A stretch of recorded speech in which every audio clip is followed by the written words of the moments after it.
আজকের এই সর্বদলীয় বৈঠকে আমরা আমাদের মতামত পেশ করেছি। বৈঠকের উদ্দেশ্য ছিল সরকারের পক্ষ থেকে প্রধান উপদেষ্টা ডক্টর প্রফেসর ইউনূস সকলকে স্বাগত জানিয়েছেন এবং এই ঘোষণাপত্রের ঐক্যমত হয়ে জাতীয় ঐক্যের চেতনাকে দৃঢ় রাখার প্রয়োজনে এই ঘোষণাপত্রের ব্যাপারে জাতীয় নেতৃবৃন্দের মতামত আহ্বান করেছিলেন। সেখানে উপস্থিত রাজনৈতিক দল এবং ব্যক্তিত্বের পক্ষ থেকে তারা সুচিন্তিত মতামত পেশ করেছেন, আমরা আমাদের মতামত পেশ করেছি। যদি আমরা মোটা দাগে কনসাইজ করে আজকের বৈঠক সম্পর্কে বলতে চাই, তাহলে প্রথম কথা হল যে উপস্থিত সকল রাজনৈতিক দল জুলাই অভ্যুত্থানের চেতনা এবং এই জাতীয় ঐক্য ধারণ করে স্বাধীনতার পূর্বাপর এবং জুলাই অভ্যুত্থান পরবর্তী রাজনীতির গতিধারাকে একটা ঐক্যের পথে পরিচালিত করার স্বার্থে বস্তুনিষ্ঠ সত্য তুলে ধরে ধারণ করে একটা জুলাই অভ্যুত্থানের ঘোষণাপত্র প্রণয়ন করা হোক, এ ব্যাপারে সকল দল আমরা একমত হয়েছি। এটা হল প্রথম কথা। দ্বিতীয় হচ্ছে, এই ঘোষণাপত্র চূড়ান্ত করার জন্য 2 দিন আগ থেকে সরকারের পক্ষ থেকে তাদের প্রতিনিধিরা রাজনৈতিক দলের কাছে যে ঘোষণাপত্রের খসড়া পেশ করেছিলেন, সেই খসড়াগুলো সবাই সময় মতো পায়নি। যারা পেয়েছেন তারা একেবারে অল্প সময় হাতে করে পেয়েছেন, দলীয় ফোরামে আলোচনা করার সুযোগ পাননি।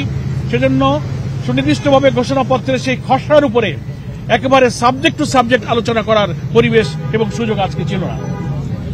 সংস্কার এবং ঘোষণাপত্র ইত্যাদি বিষয়ে টোটাল কাঠামোগত ব্যাপারে, তার থিমের ব্যাপারে, দর্শনগত ব্যাপারে এর হোমওয়ার্ক কিভাবে হওয়া উচিত, কেন এটার প্রয়োজন হলো, এই সমস্ত সামগ্রিক কিছু আলোচনায় রাজনৈতিক নেতৃবৃন্দ অংশগ্রহণ করেছে।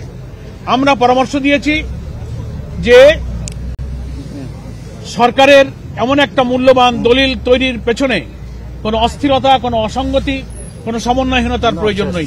ধীর স্থিরভাবে আমাদের এই ঘোষণাপত্র প্রণয়নের জন্য প্রত্যেকটি রাজনৈতিক দলের সঙ্গে সরকারের এক্সচেঞ্জ অব ভিউজ হওয়া দরকার, মত বিনিময় হওয়া দরকার। এবং অনেক মৌলিক জিনিস এই কাঠামোর মধ্য থেকে বাদ পড়েছে। বাংলাদেশে ইসলামী শক্তি একটি বিশাল ইসলামী শক্তি। এই ফ্যাসিবাদ বিরোধী আন্দোলনে তাদের যে অসাধারণ ত্যাগ, বহু মানুষকে শহীদ করা হয়েছে, নিরীহ নিরপরাধ নেতৃবৃন্দকে ফাঁসিতে ঝুলিয়ে হত্যা করা হয়েছে, গুম করা হয়েছে, ক্রস ফায়ারে নেওয়া হয়েছে। এই সত্য ইতিহাসগুলো ঘোষণাপত্রের কাঠামোর মধ্যে স্থান পায়নি। আমরা আয়না ঘরে গুম করা হয়েছে এবং অনেক মৌলিক জিনিস এই ইতিহাস থেকে যেন বাদ না পড়ে যায়, সে ব্যাপারে আমরা সরকারের দৃষ্টিতে আমরা এনেছি অনেক কথা।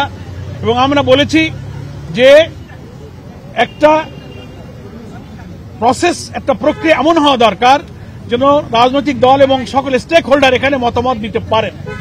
সরকারের পক্ষ থেকে একজন মাননীয় উপদেষ্টা দায়িত্ব নিয়ে এটা বলেছেন যে আপনাদের সকলের কথা আমরা ধৈর্যের সাথে শুনেছি এবং আজকের এই আলোচনাটা একটা প্রাথমিক আলোচনা হলো এবং খবর পাওয়া, ঘোষণাপত্রের কপি পাওয়া, মিটিংয়ে উপস্থিত হওয়া ইত্যাদি বিষয়ে যে কিছু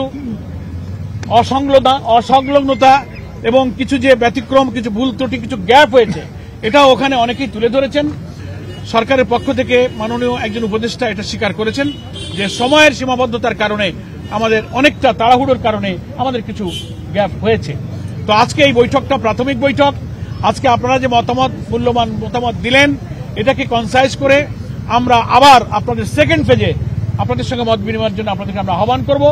তখন সকলের মতামতের ভিত্তিতে জাতীয় ঐক্য যেন বিনষ্ট না হয়, এত রক্তের বিনিময় অর্জিত আমাদের এই নতুন বাংলাদেশ, এই নতুন স্বাধীনতার যে রাজনৈতিক চেতনা, যে ঐক্য, এটা যেন আমরা ধরে রাখতে পারি, ঘোষণাপত্রটা তার মধ্যে যেন প্রতিফলন ঘটে। এইভাবেই দ্বিতীয় ফেজে আবার সরকারের পক্ষ থেকে রাজনৈতিক দলগুলোর সঙ্গে মত বিনিময় করা হবে এবং ঘোষণাপত্র একটা প্রস্তুত করা হবে ইনশাআল্লাহ।